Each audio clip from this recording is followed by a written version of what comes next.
গল্পের নাম ছায়ার সংকেত। সে প্রায় 15-16 বছর আগেকার কথা।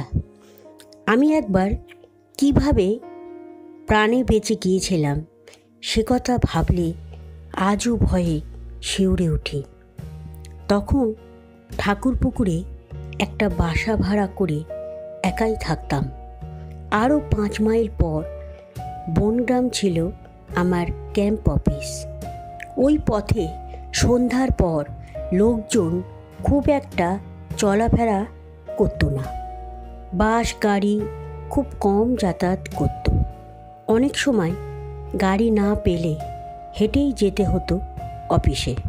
ফেরার পথে 8টার পর বাস ফেল করলে হেঁটেই বাড়িতে পৌঁছাতাম। রাতের অন্ধকারে ওই পথে বহু খুন, জখম, লুট ইত্যাদির কথা প্রায় শুনতাম।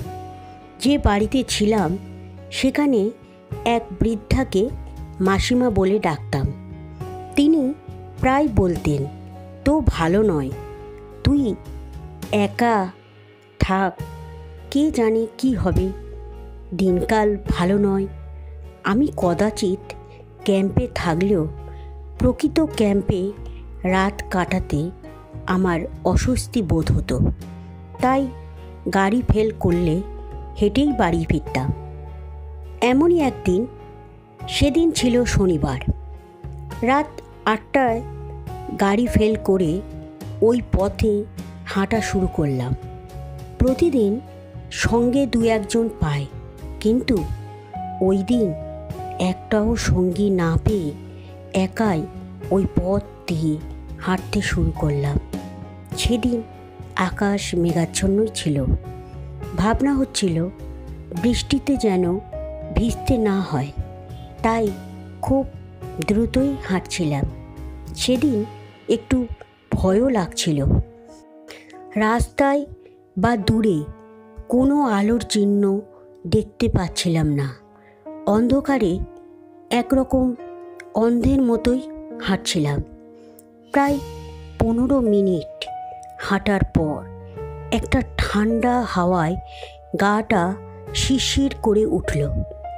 আর কিছু দূর হাঁটলে খালপোল নামে জায়গাটা পার হওয়া যাবে। এই খালপোল স্থানটি ছিল চোর ডাকাতের স্থান। ওই স্থানে লোকের টাকা পয়সা ইত্যাদি তারা কেড়ে নিত। কয়েকবার ওই স্থানে মৃতদেহ পড়ে থাকতে দেখা গেছে। ওই রাস্তা পার হতে সেদিন মোটেও আমার মন চাইছিল না। ভাবছিলাম একজন এদিক দিয়ে গেলে তার সঙ্গে যাওয়াও যাবে, কিন্তু আশ্চর্য, কিছুক্ষণ অপেক্ষা করেও কারুর দেখা না পেয়ে যা আছে কপালে বলে পুনরায় হাঁটতে শুরু করলাম।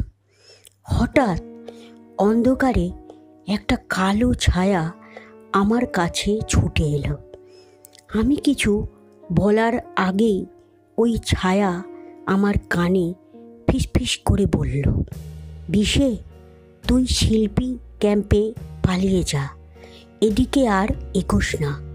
একটা লোককে মেরে তার সর্বস্ব কেড়ে নিয়েছে, তুই গেলে তোকেও মারবে। আমি অনুমান করে বললাম, ভদাদা তুমি?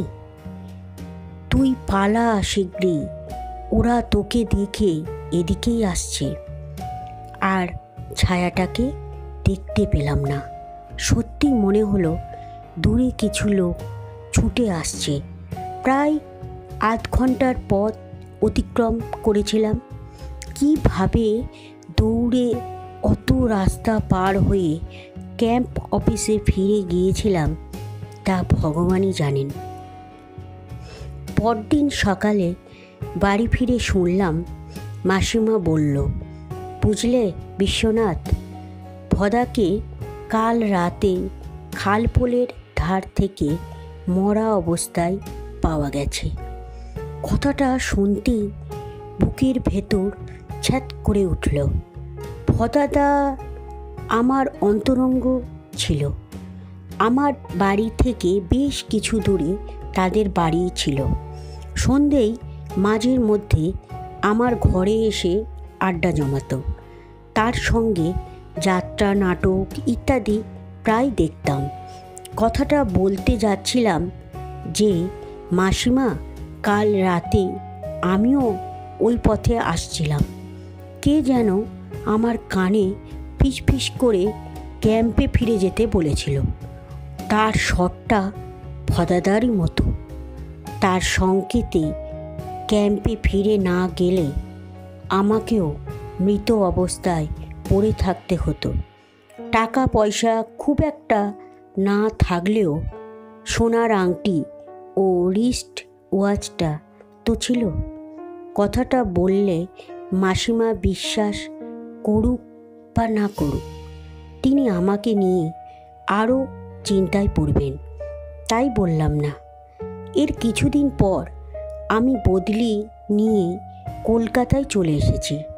এখনও মাঝে মাঝে চিন্তা করি, সেদিন ভদাদার আত্মাই আমাকে যেতে বারণ করল, না অন্য কেউ, না আমারই মনের ভুল, কে জানে। এখানেই গল্পটা আমি শেষ করলাম।